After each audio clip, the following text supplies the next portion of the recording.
कहो तो एक गिलास पानी और डाल दूँ इसमें। अब दाल कम पकेगी तो घर के मेहमान भूखे थोड़े ही सोएंगे। कमला देवी का यह कड़वा ताना रश्मि के कानों में शीशे की तरह चुभा। रश्मि का शरीर पिछले 2 दिनों से तेज बुखार से तप रहा था। हाथों में कांपती हुई कलछी और माथे पर पसीने की ठंडी बूंदें लिए वह रसोई के गर्म धुएं के बीच खड़ी थी। शादी के 6 महीनों में उसने इस घर को अपना बनाने की हर संभव कोशिश की थी, लेकिन सास कमला देवी और ननद पूजा के लिए वह सिर्फ एक बिना वेतन की नौकरानी से ज़्यादा कुछ नहीं थी। अरे मम्मी जी, भाभी से क्या कहना, इन्हें तो बस हर समय बीमारी का ढोंग करना आता है। पूजा ने अपने नए चमचमाते फ़ोन पर स्क्रॉल करते हुए मटक कर कहा, कल मेरे ससुराल वाले आ रहे हैं।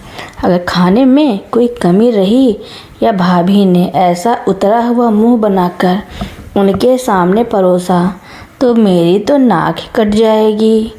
रश्मि ने हिम्मत जुटाकर अपनी कांपती आवाज़ में कहा, मम्मी जी, डॉक्टर ने मुझे पूरा आराम करने को कहा है।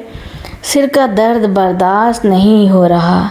अगर आज पूजा थोड़ी मदद करवा देती। क्या बोली तू? कमला देवी की आंखें गुस्से से उबल पड़ी। मेरी बेटी तेरे काम करने के लिए बैठी है यहाँ। चुपचाप काम कर, लग नहीं तो तेरे मायके फ़ोन करके तेरी माँ को सुनाऊंगी कि कैसी आलसी बेटी को जन्म दिया है। रश्मि ने चुपचाप अपना सिर झुका लिया। उसकी आंखों से निकला एक गर्म आंसू उबलती हुई दाल में जा गिरा। उसका पति वरुण शहर में नौकरी करता था। रश्मि जब भी फ़ोन पर उसे घर के माहौल और अपनी बिगड़ती तबीयत के बारे में बताती, वरुण हमेशा यही कहकर बात टाल देता, रश्मि तुम बात को बढ़ा रही हो। माँ और पूजा कभी गलत नहीं हो सकती। तुम ही तालमेल बैठाना नहीं सीख पा रही हो। अगले दिन पूजा के ससुराल वाले आने वाले थे। घर में तरह तरह के पकवान बन रहे थे। रश्मि बुखार में ढह जाने की हालत में भी सुबह 4 बजे से काम में जुटी हुई थी। दोपहर के समय जब रश्मि बालकनी में कपड़े सुखाए हुए समेटने गई तो उसे कमरे के अंदर से कमला देवी और पूजा की फुसफुसाती हुई आवाज़ें सुनाई दी। खिड़की के ओट में खड़ी होकर रश्मि ने जो सुना उसने उसके पैरों तले से ज़मीन खिसका दी। मम्मी, भाभी की तबीयत वाकई बहुत ख़राब लग रही है। अगर कल समधिन जी के सामने वह बेहोश घूमती रही तो, पूजा ने चिंता जताते हुए कहा। कमला देवी एक घिनौनी मुस्कान के साथ बोली, तुझे क्या लगता है मुझे नहीं दिख रहा कि वह बीमार है? लेकिन अगर आज इसे आराम दे दिया तो इसके सर पर भूत सवार हो जाएगा। चलने दे इसे ऐसे ही। और सुन, मैंने वरुण को फ़ोन करके कह दिया है कि रश्मि जानबूझकर बीमारी का बहाना बनाकर काम से जी जुड़ा रही है और पूजा के ससुराल वालों का अनादर कर रही है। वरुण ने कहा है कि वह वीकेंड पर आकर इसे अच्छे से सबक सिखाएगा। पूजा हंसते हुए बोली, वाह मम्मी, आपने तो एक तीर से 2 शिकार कर दिए। भाभी कभी वरुण के सामने अपनी बेगुनाही साबित नहीं कर पाएगी। रश्मि की सांसें थम गई। उसे एहसास हुआ कि उसकी सहनशीलता और चुप्पी को उसकी कमजोरी समझा जा रहा था। उसकी सास और ननद सिर्फ निर्दयी ही नहीं थी, बल्कि उसके और उसके पति के रिश्ते के बीच जहर घोलने का साजिशी खेल भी खेल रही थी। उसी पल रश्मि की आंखों के आंसू सूख गए। लाचारी की वजह से एक कठोर संकल्प ले ली। उसने अपने मन में कहा, बहुत सह लिया, अब और नहीं। रश्मि चुपचाप अपने कमरे में गई। उसने रोने धोने के बजाय ठंडे दिमाग से योजना बनाई। शाम के 6 बजे पूजा के ससुराल वाले, उसके होने वाले सास ससुर और मंगेतर धीरज घर पहुँचे। कमला देवी और पूजा उनकी खातिरदारी में बिछ जा रही थी। रश्मि चाय और नाश्ते की ट्रे लेकर ड्राइंग रूम में आई। उसका पीला चेहरा था, लेकिन आंखों में एक अजीब सा आत्मविश्वास था। उसने मेहमानों को प्रणाम किया और चाय परोसी। अरे बहू, तुम्हारी तबीयत ठीक नहीं है क्या? धीरज की माँ ने रश्मि का पीला चेहरा देखकर सहानुभूति से पूछा। इससे पहले कि कमला देवी कोई झूठा बहाना बनाती, रश्मि ने शांत और स्पष्ट आवाज़ में कहा, जी आंटी जी, 3 दिनों से 102 डिग्री बुखार है। डॉक्टर ने सख्त बेड रेस्ट कहा है। कमला देवी का चेहरा पीला पड़ गया। उन्होंने तुरंत बात संभालने की कोशिश की। अरे नहीं समधिन जी, बस थोड़ा सा मौसम का असर है। हमारी बहू तो बहुत गुड़ी है। बीमार होते हुए भी सारा खाना इसी ने अकेले बनाया है। रश्मि मुस्कुराई, एक ऐसी मुस्कान जिसमें कोई डर नहीं था। उसने अपनी साड़ी के पल्लू से एक पेन ड्राइव निकाली और उसे सेंटर टेबल पर रख दिया। साथ ही उसने अपने फ़ोन का स्क्रीन ऑन करके वरुण को किया गया ग्रुप वीडियो कॉल चालू कर दिया, जिसमें टीवी की बड़ी स्क्रीन कनेक्टेड थी। मम्मी जी, आपने सही कहा, मैं बहुत गुड़ी हूँ, इसलिए मैंने आपके दिए गए संस्कारों और आपकी बातों को सहेज कर रखा है, रश्मि ने कहा। कमला देवी घबरा गई। यह क्या बकवास कर रही है रश्मि? मेहमानों के सामने यह सब क्या नाटक है? रश्मि ने रिमोट से टीवी ऑन कर दिया। स्क्रीन पर वह सीसीटीवी फुटेज चलने लगी, जो रश्मि ने घर के हॉल और रसोई में सुरक्षा के लिए पहले ही लगवाए हुए छिपे कैमरे से रिकॉर्ड की थी। वीडियो में साफ दिख रहा था कि कैसे कमला देवी और पूजा बुखार से तपती रश्मि को ताने मार रही थी, उसे धक्के देकर काम करवा रही थी और उसके मायके वालों को गालियां दे रही थी। इतना ही नहीं, उस ऑडियो क्लिप की रिकॉर्डिंग भी बजने लगी, इसमें कमला देवी वरुण से रश्मि के खिलाफ झूठ बोलकर उसके कान भर रही थी। ड्राइंग रूम में सन्नाटा छा गया। पूजा का चेहरा डर से पसीने पसीने हो गया और कमला देवी का मुंह खुला का खुला रह गया। उसी समय फ़ोन के वीडियो कॉल पर मौजूद वरुण की रोती हुई आवाज़ गूंजी। माँ, पूजा, आप दोनों इतने गिर सकती हैं, मैंने कभी सपने में भी नहीं सोचा था।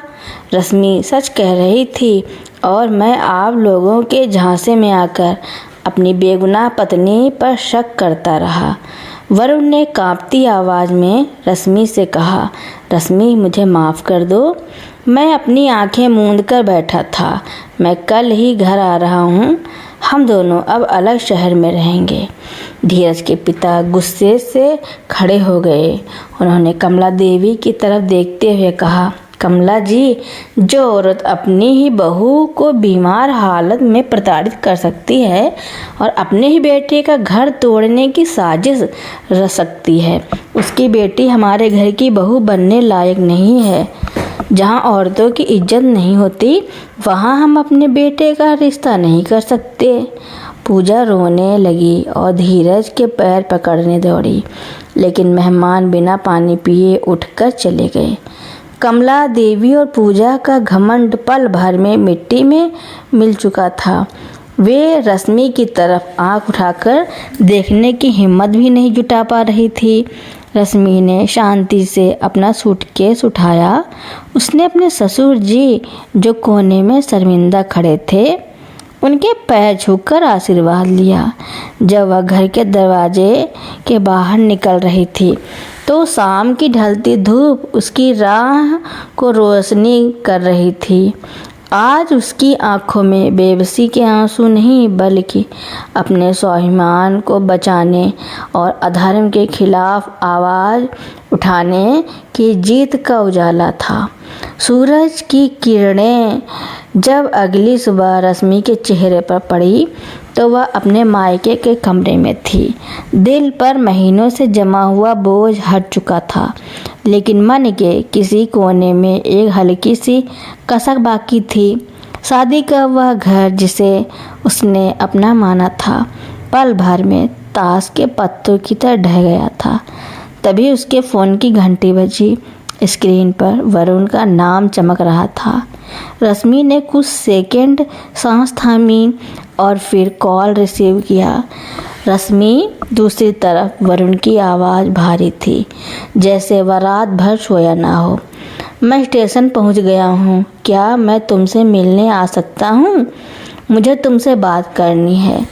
रश्मि ने शांत आवाज़ में कहा। हाँ वरुण, आ जाओ। आधे घंटे बाद वरुण रश्मि के सामने बैठा था। उसकी आंखें लाल थी और चेहरे पर गहरा पछतावा था। उसने रश्मि के हाथ थामने की कोशिश की, लेकिन रश्मि ने सहजता से अपने हाथ पीछे खींच लिए। रश्मि, मुझे माफ़ कर दो। वरुण का गला रूंध गया। मैं अंधा था कि अपनी माँ और बहन की बातों में आकर तुम्हारी तकलीफ़ों को अनदेखा करता रहा। जब तुमने मुझे वह फुटेज दिखाई तो मुझे खुद से घिन आने लगी। मैं माँ और पूजा से सारे रिश्ते तोड़ कर आया हूँ।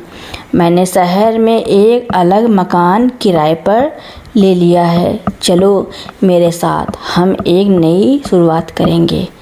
रश्मि ने वरुण की तरफ देखा। उसकी आंखों में कोई गुस्सा नहीं था, बस एक परिपक्व गहराई थी। वरुण, रश्मि ने बेहद ठहराव के साथ कहा, अलग शहर जाना या अलग घर बसाना समस्या का समाधान नहीं है। तुमने मुझ पर तब भरोसा नहीं किया जब मुझे तुम्हारी सबसे ज़्यादा ज़रूरत थी। एक रिश्ते की नींव प्यार से ज़्यादा विश्वास और सुरक्षा पर टिकी होती है। अगर तुम उस दिन मेरी बीमारी को ढोंग ना मानकर सिर्फ एक बार मेरी बात सुन लेते तो बात यहाँ तक ना पहुँचती। तो क्या तुम मुझे कभी माफ़ नहीं करोगी? वरुण ने लाचार होकर पूछा। माफ़ मैंने तुम्हें कर दिया है वरुण, रश्मि बोली, लेकिन मैं तुरंत तुम्हारे साथ नहीं चल सकती। मुझे पहले खुद को संभालना है, अपनी पहचान और अपने स्वाभिमान को दोबारा पाना है। जब तक तुम्हें यह एहसास नहीं हो जाता कि एक पति का फ़र्ज सिर्फ कमा कर लाना नहीं, बल्कि अपनी पत्नी के सम्मान का ढाल बनना भी है, तब तक हमें थोड़ा वक्त चाहिए। उधर कमला देवी के घर में सन्नाटा पसरा हुआ था। पूजा का रिश्ता टूटने के बाद रिश्तेदार तरह तरह की बातें बना रहे थे। पड़ोसी जो पहले कमला देवी की हर बात में हाँ मिलाते थे, अब उनसे दूरी बनाने लगे थे। पूजा दिन भर अपने कमरे में बंद होकर रोती रहती।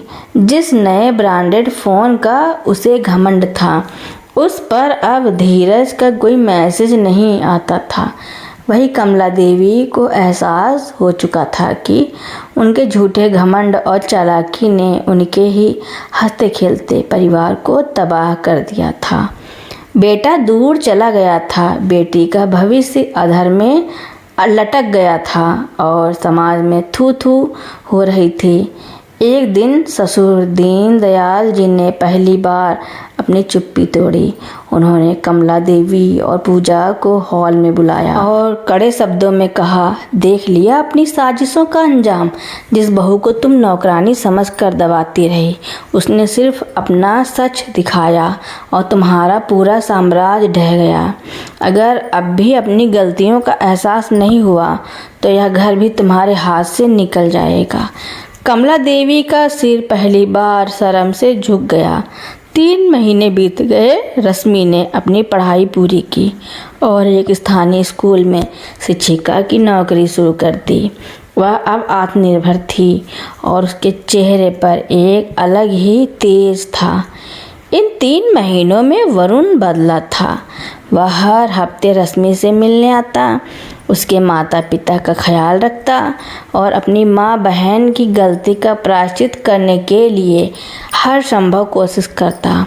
उसने अपनी माँ को भी साफ कह दिया था कि जब तक वे दिल से रश्मि से माफ़ी नहीं मांगेंगी और अपना रवैया नहीं बदलेंगी और वह उस घर में कदम नहीं रखेगा। एक रविवार की शाम कमला देवी और पूजा खुद रश्मि के मायके पहुंची। दरवाज़ा खुला तो सामने रश्मि खड़ी थी। कमला देवी की आंखों में आंसू थे। उन्होंने बिना किसी झिझक के रश्मि के हाथ पकड़ लिए। बहू, मुझे माफ़ कर दे, कमला देवी रोते हुए बोली। पैसों और झूठी शान की हनक में मैं अंधी हो गई थी। मैंने तेरी ममता और सहनशीलता का गलत फ़ायदा उठाया। आज मेरी बेटी का घर टूटा तब मुझे समझ आया कि किसी की बेटी का दिल दुखाने का दर्द क्या होता है। पूजा ने भी आगे बढ़कर रश्मि के पैर छुए। भाभी, मुझे अपनी गलती का एहसास हो गया है, मुझे माफ़ कर दीजिए।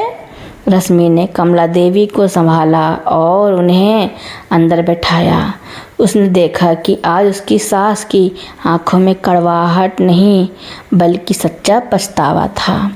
वरुण भी वहीं खड़ा यह सब देख रहा था।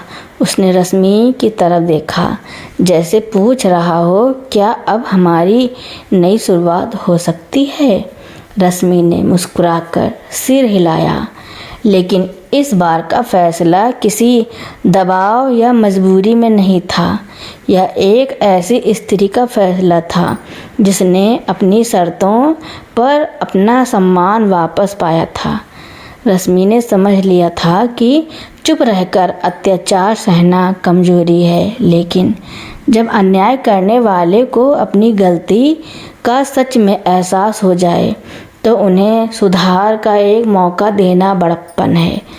जब रश्मि दोबारा उस घर में दाखिल हुई तो वह सिर्फ एक बहू बनकर नहीं बल्कि उस घर की नींव और स्वाभिमान का प्रतीक बनकर लौटी थी, जहां अब किसी का अनादर करने की हिम्मत किसी में नहीं थी। तो दोस्तों, मेरी स्टोरी सुनने के लिए आपका बहुत बहुत धन्यवाद।